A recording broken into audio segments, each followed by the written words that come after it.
Meus amigos, boa noite a todos. É com muita alegria que nós vamos dar início à nossa reunião. E hoje nós temos conosco o nosso amigo Mateus Toshi, trabalhador do Centro Espírita Humberto de Campos, da nossa cidade. E o Mateus tem trabalhado, além das atividades na Casa Espírita e também na instituição Irmão Mariano, que é um braço do Humberto de Campos. Ele tem proferido palestra em diversas casas espíritas em Votuporanga e da nossa região. Então nós vamos ouvir o nosso amigo. Boa noite a todos. Que a paz de Jesus, o amigo de todas as horas, esteja conosco, nos abençoando nesta casa fraterna. Os comentários da noite, queridos, não pertencem aos nossos corações, aos benfeitores que acompanham o trabalho, a mim, mas ao Cristo, à espiritualidade. Chico Xavier acordara muito cedo naquele dia, como de costume, tomou a charrete e seguiu rumo à fazenda modelo de Pedro Leopoldo para a labuta daquele dia. Mas no caminho, um amigo interrompe: Chico, sabe quem morreu? Não, não sei. Seu Juca, seu ex-patrão, seu José Felizardo Sobrinho. Coitado. Chico então tira um lenço do bolso, enxuga as lágrimas e questiona: a que hora será o enterro? Ora, Chico, creio que vão enterrá-lo a qualquer hora, como um indigente, no caixão da prefeitura, isto é, no rabecão. Chico então medita e fala: Flaviano, vá até a casa de seu Juca e peça aos familiares que esperem um pouco, porque vou ver se lhe arranja um caixão, mesmo barato.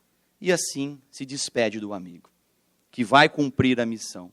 Chico então manda um recado para o atual chefe, que o carroceiro falasse que ele não iria comparecer naquele dia. E então Chico, naquele momento, pensa em tudo o que o patrão fez a ele, seu Juca, na gratidão, na bondade, no serviço que concedeu a ele, com que ele pôde alimentar os seus familiares. E Chico, naquele momento, enviou uma prece a Jesus: trata do meu ex-patrão, Senhor, que tão bem fez a mim, que tanto contribuiu com a minha existência, que me deu um trabalho, com o qual socorri minha família, que eu lhe pague a gratidão que lhe devo, Senhor. Ajude-me. E então uma inspiração divina. Chico tira o chapéu da cabeça, vira a moda de sacola e sai por toda Pedro Leopoldo, batendo de porta em porta, pedindo a todos que encontravam uma esmola para comprar um caixão para o seu ex-patrão. Pai de Chico, quando soube daquele peditório, ficou envergonhado. Tentou tirar a ideia da cabeça do Chico: meu filho, que vergonha, pare com isso. Não, meu pai, devo continuar, meu pai. É o meu patrão que tanto contribuiu comigo, com a nossa existência. E assim foi. Encontrou com um cego. Chico, por que tanta pressa? Meu nego, seu Juca morreu. Estou pedindo esmolas para enterrá-lo. O cego derramou toda a esmola do dia anterior no chapéu do Chico. Chico olhou dentro daqueles olhos, mortos, sem luz, mas cheio de lágrimas. E Chico se comoveu ainda mais. E assim foi, queridos, que no final do dia conseguiu comprar o caixão, conseguiu participar do velório, acompanhou todo o processo do enterro, e já era tarde, muito tarde, quando regressou à sua casa e sentou na entrada da porta. Lá dentro, seu pai, seus irmãos, observando a cena de Chico sentado. Emmanuel lhe aparece e sorri. E o sorriso do Emmanuel lhe diz tudo. Chico havia ganhado o dia. Chico havia ganhado o dia. Havia pagado uma dívida. E mais do que isso, havia dado uma demonstração gigantesca de gratidão, de humildade e de amor ao próximo. Assim é, queridos, que na noite bendita pretendemos percorrer sobre a temática da gratidão, e da ingratidão. E quando tocamos nesse tema, difícil não lembrarmos daquela passagem no Evangelho de Lucas, quando Cristo encontra-se com 10 homens tocados pela lepra. Narra o evangelista Lucas aos nossos corações que aconteceu que Jesus, juntamente com os discípulos, ao viajar de Jerusalém, ele passa pela Samaritana, passa no meio da Galileia, e ele entrando em determinada aldeia, vieram-lhe ao encontro 10 homens leprosos, que estacaram a marcha de longe, e igualmente elevaram a voz: Mestre, Jesus, compadece-te de nós. Jesus, vendo-os, disse: Indo-vos, mostrai-vos aos sacerdotes. E aconteceu, queridos, que ao irem aos sacerdotes, eles foram limpos. Um deles, porém, vendo que estava curado, regressou e em alta voz glorificou a Deus. E caiu com o rosto em terra, junto aos pés de Jesus, agradecendo. E este era um samaritano. E Jesus, respondendo, lhe disse: Não foram limpos os 10? Onde estão os outros 9? Não achou senão quem voltasse rendendo graças a Deus este estrangeiro. E disse a ele: Levanta, a tua fé te salvou. O pesquisador William Barclay argumenta que nenhuma outra história do Evangelho assinala tão diretamente a ingratidão de um homem para com o outro, como esta passagem. Nenhuma outra história do Evangelho assinala tão diretamente a ingratidão. E quando nós adentramos nas entrelinhas do texto, essa ingratidão fica escancarada aos nossos corações. Porque aquela viagem, Jesus naquele local, a presença do Cristo naquela região, naturalmente, encheu o coração daqueles homens de profunda alegria, de contentamento, um raio de esperança do céu naquele momento. Por quê? A lepra, queridos, a lepra era um dos grandes flagelos da Palestina naquela época. Estudiosos argumentam ali 2 tipos muito profundos de lepra. Uma severa e uma mais branda, mais amena, sendo que ambos os tipos começavam com uma descoloração na pele, branca, manchas róseas, arroxeadas, e o tipo mais severo, que é o tipo lepramatoso, queridos, as glândulas sudoríparas responsáveis pela transpiração eram destruídas, perdia o tato, não tinha mais a sensibilidade da dor, do calor, do frio e apodrecia os tecidos. Esse tipo acometia os órgãos, membros caíam, orelha, bochecha, lábios, até os ossos. Cabe nós lembrarmos que somente em 1873, 18 séculos depois, um estudioso, médico norueguês, Armanauer Hansen, descobriu o bacilo que causava aquela moléstia, o Mycobacterium leprae, conhecida como a enfermidade de Hansen, o mal de Hansen. O outro tipo é mais ameno, mas qual lepra esses corações tinham? Não sabemos, mas o que sabemos é que todo leproso era um rejeitado. Era alguém que era obrigado a viver fora da comunidade. Era alguém tratado como realmente um doente. Ninguém queria ficar na presença de um leproso, queridos. Constatado o grau da lepra, eles eram encaminhados, querendo ou não, ao vale, a regiões destinadas aos leprosos. independente da classe social. Lembremos Paulo Estevão, a figura de Samônio, um patrício, com propriedades na Samaria, tido como leproso. Então, queridos, indo-vos mostrai-vos aos sacerdotes. Por quê? Porque eram os sacerdotes, eles que davam a resposta se uma pessoa tinha lepra ou não. Eram eles que deveriam examinar as criaturas, o grau da lepra, se era lepra, que tipo de lepra. Eles deveriam comparecer nas casas, até mesmo nos vales. Mas existem muitos critérios, mas nem todos eram seguidos. A lei de Moisés em Levítico está cheio, abarrotado de preceitos de um tratamento aos leprosos. Mas, de fato, o leproso era um rejeitado. Tocar num leproso era algo estarrecedor e as pessoas tinham arrepios somente em pensar nisso. Para o mundo, eles já eram contabilizados como mortos. Mortos que andam, mas que vão morrer. Mas para o Cristo, eram o próximo. E cabe lembrarmos que no rol das curas do Cristo estava a cura de um leproso. Quando Jesus aporta a cidade de Cafarnaum, no início da sua jornada, um leproso parado na porta da cidade, porque não podia entrar na cidade. Senhor, se quiserdes, pode curar. E o que Jesus fala? Eu quero. E Jesus toca no leproso. Toca. Fica limpo. E a lepra se vai. Mas agora a cura era diferente, queridos.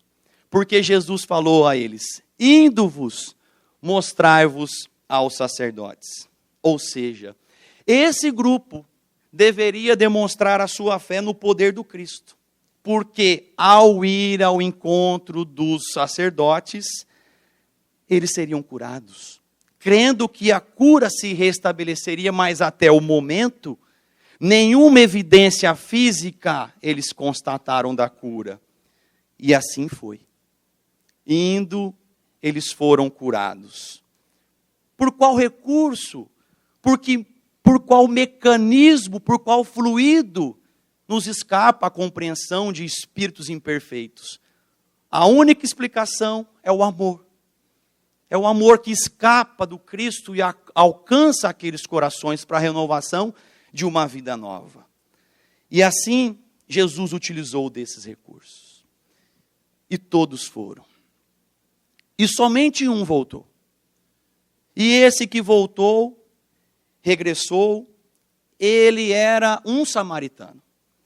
Era alguém diferente dos demais, da nacionalidade, de algumas crenças. Cabe lembrarmos que judeus e samaritanos eram povos culturalmente distintos, nos fala Kardec no Evangelho. E que estavam envolvidos numa disputa de ódio, de sangue, de violência, de morte há séculos. Samaritanos eram desprezados pelos judeus. Comer na presença de um samaritano? Não, jamais. E assim, queridos, os judeus não se comunicavam, não se relacionavam com os samaritanos. E nesse grupo de leprosos tinha um samaritano. Não sabemos se os demais judeus desprezavam este, porque a dor une os corações. Mas era culturalmente normal o desprezo a um samaritano. E assim, queridos, foi justamente que esse leproso samaritano, tido como descrente em Deus pela cultura judaica, o leproso a voltar. O único, e caiu em terra com o rosto, rendendo graças a Deus e louvando ao Cristo, demonstrando a sua gratidão pela cura. Quantos anos ele era leproso?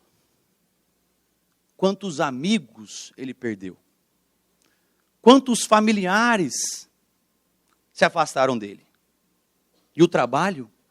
E a vida social? Quantos dias ao relento? Quantos dias de fome? Quantas cidades ele não saiu fugindo para não ser apedrejado? De quantos lugares não fugiu por ser tratado como um criminoso, mas era um doente? E Jesus então responde: não foram limpos os 10? Onde estão os outros 9? Não voltou um senão dando graças a Deus, senão este estrangeiro. E nós, nessa passagem muito curta, ficamos a esperar a volta dos 9, porque um vem, mas os outros não retornam, e a passagem acaba e realmente eles não retornam. E aqueles 9, como já dissemos, deveriam ter ficado extremamente gratos por Deus ter encaminhado Cristo para aquela região. Porque na mesma concepção, Jesus lhes curou, Jesus devolveu a eles a família, os empregos, a vida social. Jesus lhes devolveu a dignidade. E eles esqueceram de Jesus. Acontece com frequência, queridos, porque mais do que corroídos pela lepra, eles estavam corroídos pela ingratidão. Mais do que corroídos pela lepra, eles estavam corroídos pela ingratidão. Homens que não reconhecem o bem que foi feito. Homens que não reconhecem a ajuda oferecida, a ausência de gratidão. Com exceção de um, do samaritano. Acontece com frequência. É rotineiro. Quando o homem obtém aquilo que ele quer, ele não volta. Quando o homem obtém aquilo que ele quer, ele não volta. Jesus está cobrando reconhecimento? Não. Jesus está cobrando a gratidão da parte dos leprosos? Também não, meus irmãos. Jesus está dando uma aula aos nossos corações. Jesus está dando uma aula aos discípulos de tudo que eles enfrentariam no mundo, e nós, espíritas, igualmente, estamos enfrentando no mundo. Porque no mundo nós vamos receber muito mais ingratidão do que gratidão. Mas o ato de amor, o ato grato de um só coração equivale a tantos outros 9 que foram ingratos conosco. Mas encontraremos criaturas no mundo que, quando fizermos alguma benfeitoria, elas continuam sendo ingratas. Elas continuam nos tratando como se não fizéssemos mais do que a nossa obrigação, como se nós devêssemos favores a elas. E elas estão certas. Porque no nosso processo evolutivo, nós devemos inúmeros favores aos que nos rodeiam. Elas estão certas. Questão 937 de O Livro dos Espíritos. Kardec questiona a espiritualidade, as decepções provocadas pela ingratidão, pela fragilidade dos laços de família, não são também para o coração do homem uma fonte de amarguras? E os espíritos respondem, sim, a ingratidão é filha do egoísmo. E o egoísta encontrará mais tarde corações insensíveis como ele próprio foi. Pensai em todos os que fizeram mais bem que vós, que valiam mais do que vós, e no entanto não foram pagos com a ingratidão. E aí a espiritualidade traz exemplo de um espírito. Pensai que o próprio Jesus, quando na terra foi injuriado, desprezado, tratado como patife, impostor, e não vos admireis que isso mesmo vos aconteça.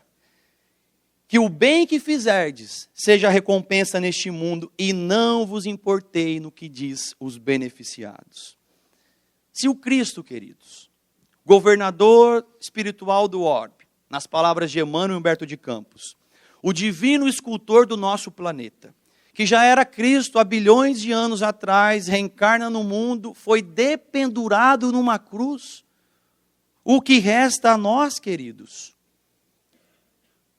Se Chico Xavier, numa psicografia dentro da casa espírita, para um companheiro espírita de grupo, o irmão, quando recebe a carta do seu filho desencarnado, não aceita aquela carta. Cuspe no rosto do Chico. Um cuspe profundo no rosto do Chico. E o Chico comenta com os irmãos, limpa com um lenço, chega em casa e chora. E o Emmanuel fala para ele: Chico, quando isso acontecer, finge que é a chuva caindo em teu rosto. O que resta a nós, queridos, ante a nossa imperfeição, ante a nossa ingratidão, igualmente, para com os corações que nos cercam? Então, seria esses 9 leprosos ingratos e este leproso agradecido a representação da humanidade? De cada 10, somente um é grato e os outros são ingratos? A resposta fica para o nosso coração. Porque muitos de nós, muitas vezes, vamos trazer dentro da casa espírita questões de ingratidão, sendo que isto é um motivo para deserdarmos a tarefa do bem, como aconteceu com o Chico. Mas nós vamos ver que as ingratidões que sofremos são migalhas muito esfarelentas, muito pequenas, ante ao que os grandes espíritos passaram na terra. Não foram os 10 limpos? Todos não foram curados e purificados? Onde estão os outros 9? Porque somente um, queridos, voltou. Pedro de Camargo Vinícius fala aos nossos corações uma frase fantástica. Ele fala que a ausência de reconhecimento pelos benefícios recebidos é atestado eloquente de inferioridade moral. Então, quando nós temos a ausência do benefício, a gente é ingrato, a gente está assinando um atestado de inferioridade e carimbando.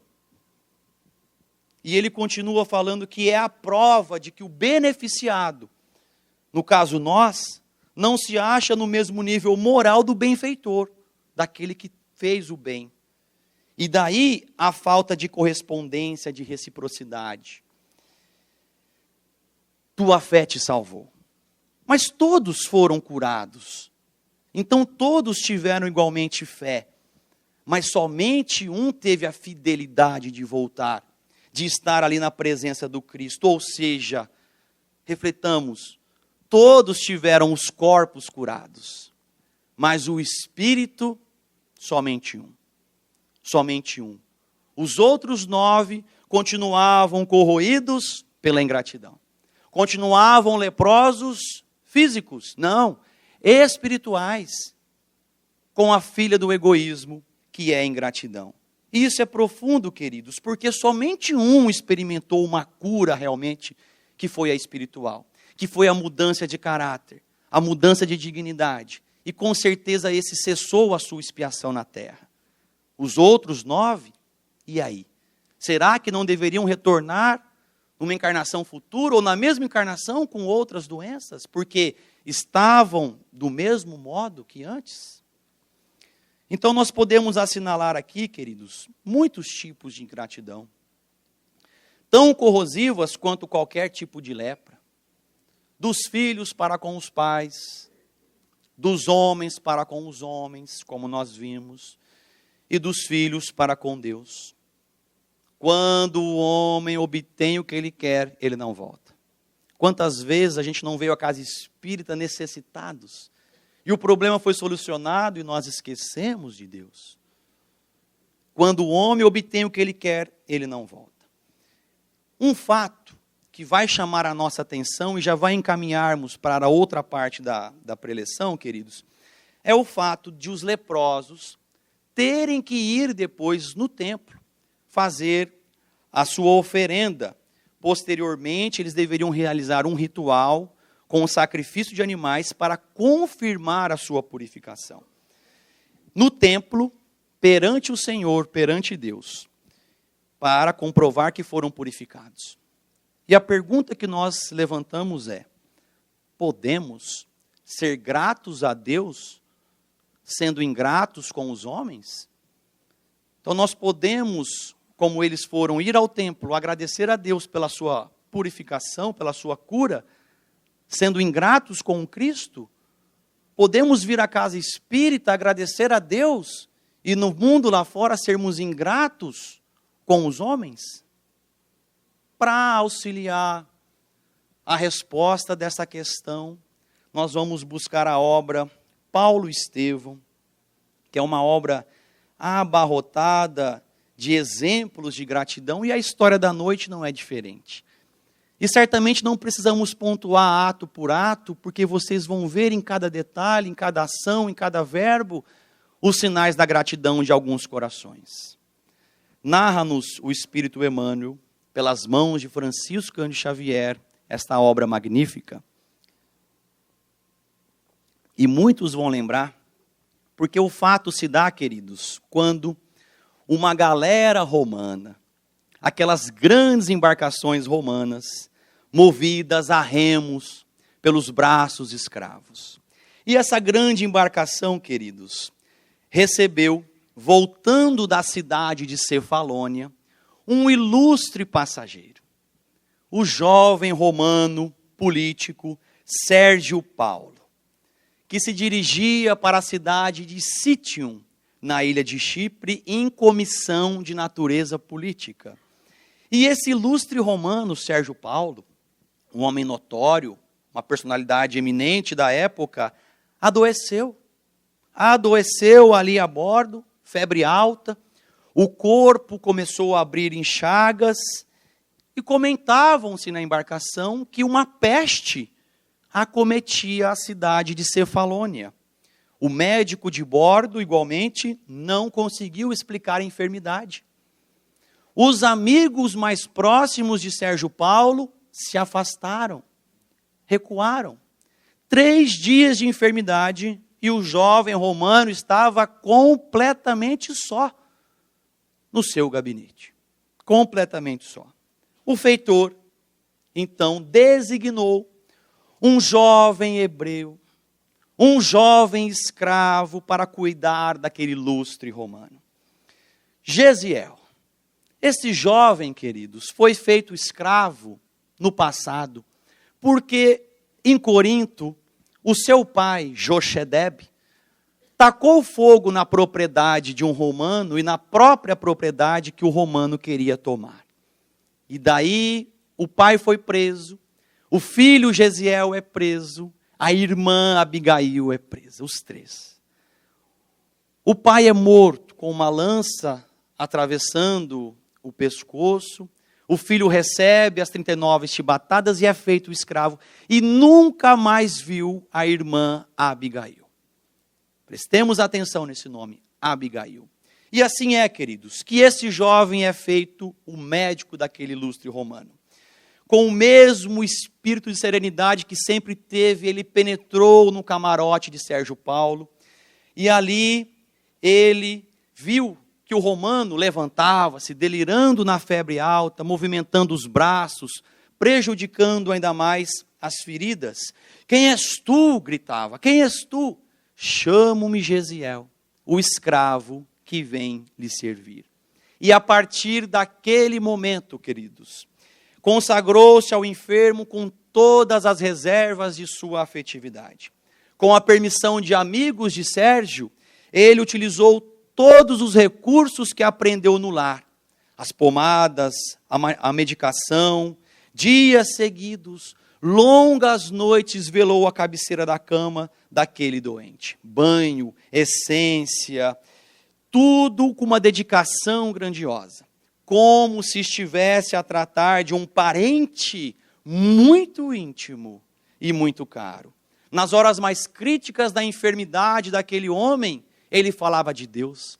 Ele recitava os trechos dos antigos profetas, trazendo àquele coração a admiração e o reconhecimento. Foi assim, queridos, que Sérgio Paulo se restabeleceu, se reorganizou fisicamente e teve uma admiração gigantesca para com aquele coração. Mas, contudo, na véspera do escravo retornar ao seu gabinete, retornar à sua embarcação nos remos escravos, ao seu lugar, é então que ele começa a sentir os primeiros sintomas daquela moléstia. E então, o capitão, sabendo do acontecimento, o comandante pede a aprovação de Sérgio Paulo para lançar o jovem escravo ao mar. Será preferível envenenar os peixes do que trazer o contágio geral e arriscar tantas vidas, dizia com um sorriso malicioso. Muitas considerações aconteceram. É então que Sérgio Paulo, o romano, restabelecido, curado, ponderou com a nobreza de caráter: não posso admitir que Gesiel seja atirado ao mar com a minha quiescência, porque devo a esse escravo uma dedicação que equivale à minha própria vida. Por isso mesmo, peço que este homem fique liberto para sempre. Mas isso é impossível, indagou o comandante. Em que dia atingiremos o porto de Jope? Perguntou o político. Amanhã, à noitinha, respondeu o comandante. Pois bem, então, a pretexto de exercitar-me, amanhã levarei Gesiel em um bote até as margens e lhe darei a liberdade. Isso é de característica dos meus princípios. É obediência aos meus ideais. Mas, Senhor, obtemporou o capitão, não aceito qualquer negativa.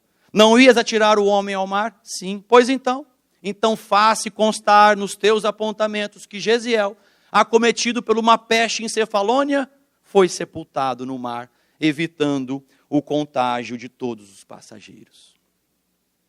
Daí em instantes, queridos, Sérgio Paulo penetrou no ambiente que estava Gesiel e fala para ele: Gesiel, desejarias voltar à liberdade? Ó Senhor, Gesiel, quero compensar a tua dedicação, que dispensou ao meu coração nos dias da minha enfermidade. Sou vosso escravo, Senhor. Nada me deveis. Gesiel, não ignoras que te encontras enfermo, tão fortemente enfermo quanto eu estive alguns dias. O comandante queria lançar-te ao mar, mas eu vou valer-me da minha posição política e vou te dar a liberdade. Mas não desconheces que, procedendo assim, estou a infringir as leis de meus compatriotas. Peço sigilo absoluto do meu feito. Sim, Senhor, respondeu o rapaz. Gesiel, dar-te-ei a liberdade, mas somente Deus pode devolver-te a vida. Caso você se restabeleça, você deve ser um novo homem, com um nome diferente, e vai de Jope para o interior da província. Não desejo ser inculpado de traidor pelos meus compatriotas. Obedecer-vos-ei em tudo, Senhor. E assim foi. Sérgio Paulo entrega uma túnica, entrega dinheiro àquele coração, e no dia imediato, na hora aprazada, quando luziam as luzes dos astros noturnos, 2 vultos, queridos, de homens, num pequeno bote, aproximando-se da praia. Palavras derradeiras de bom consolo, de admiração, são faladas ali. O escravo pega a destra do seu benfeitor e beija carinhosamente. E fica na praia, enquanto Sérgio Paulo volta para a embarcação de consciência tranquila. Gesiel não dera muitos passos, caiu adormecido no matagal. Aí, meus irmãos, nós vemos 2 corações, movidos pela gratidão, numa gratidão de mão dupla, numa gratidão mútua, o amigo que liberta o romano da morte e o romano que liberta o escravo para a vida. E é tão grande essa gratidão de Gesiel, queridos, que ele cumpriria fielmente o voto do silêncio, a troca de nome, mesmo que isso lhe custasse a vida, como lhe custou. Porque no decorrer dos acontecimentos, ele é acolhido pela Casa do Caminho. Instituição dirigida por Simão Pedro, Tiago, João e Felipe. E ali ele tem informações, muitas, é curado, é restabelecido, e ele passa a conhecer uma figura essencial, o Messias, que ele tanto aguardou a vinda, mas ele descobre que o Messias já havia vindo, e já havia expirado entre os ladrões de uma cruz. E muitas frustrações, muitos pensamentos, uma explosão de sentimentos naquele dia, e ele conta toda a sua trajetória de Corinto ao coração de Simão Pedro, que fala: julgo prudente guardar o anonimato, porque Jerusalém regurgita de romanos. Será meu filho doravante, e eu te batizarei com um novo nome grego de Estevão, para que não te esqueças da Acaia. Passa o tempo, queridos, passa o tempo e nós vamos encontrar o pregador Estevão, dando as suas preleções, fazendo a pregação do evangelho na casa do caminho e incomodando o coração de um jovem doutor de Tarso, Saulo. E processos são movimentados, perseguições, e esse jovem Estevão, Gesiel, é conduzido então ao poste do martírio. É apedrejado pelos sequazes de Saulo de Tarso. E no momento do apedrejamento, no momento da execução, ensanguentado, ferido, lá estava o jovem Estevão.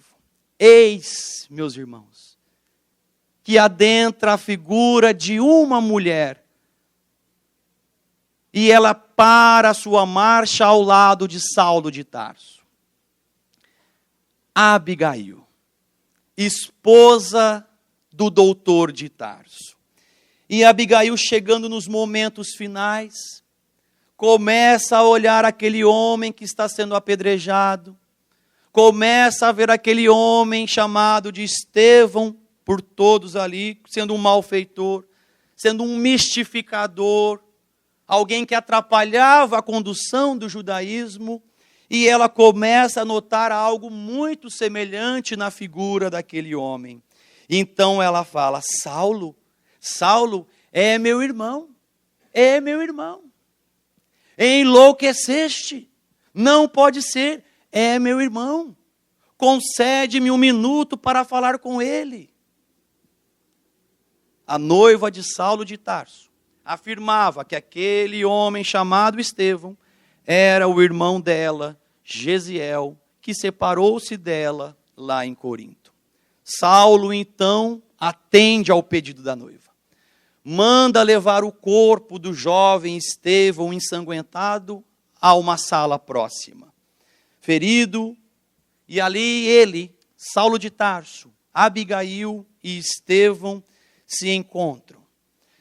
Abigail adentra o cubículo e olha a figura do jovem deitado, ensanguentado, e igualmente aproxima-se dele. É então, queridos, que como se tivesse chamado à vida novamente, Estevão, por uma força grandiosa e invencível, olha para a irmã e fala: Abigail. Abigail, e ela, Gesiel, regando a fronte do irmão banhado em sangue e de lágrimas. Como te vejo eu, Gesiel? Parece que o suplício te durou até os dias de hoje. E soluçava. Estou bem, disse o discípulo do Cristo, fazendo o possível para mover a destra quebrada, tentando acariciar os cabelos da irmã. Estou bem, não chores, estou com o Cristo. E a irmã, que partilhava do mesmo desejo da vinda do Messias e não o conhecia: quem é o Cristo? Por que te chamam Estevão? Como te modificaram assim, Gesiel? Jesus é o nosso Salvador, explicava o agonizante, a fim de não perder os minutos que se escorriam rápidos. Jesus é o nosso Salvador. E agora chamam-me Estevão, porque um romano generoso me libertou, mas pediu absoluto segredo: perdoa-me. E conclui: foi por gratidão que obedeci ao conselho. Ninguém será reconhecido a Deus se não mostrar agradecimento aos homens. Ninguém será reconhecido a Deus se não demonstrar agradecimento aos homens. Tem como amar a Deus e desprezar o próximo? Não tem. Tem como amar o próximo e esquecer a Deus? Não tem. Tem como ser grato a Deus e ingrato com o próximo? Não tem. Ninguém será reconhecido a Deus se não demonstrar agradecimento aos homens.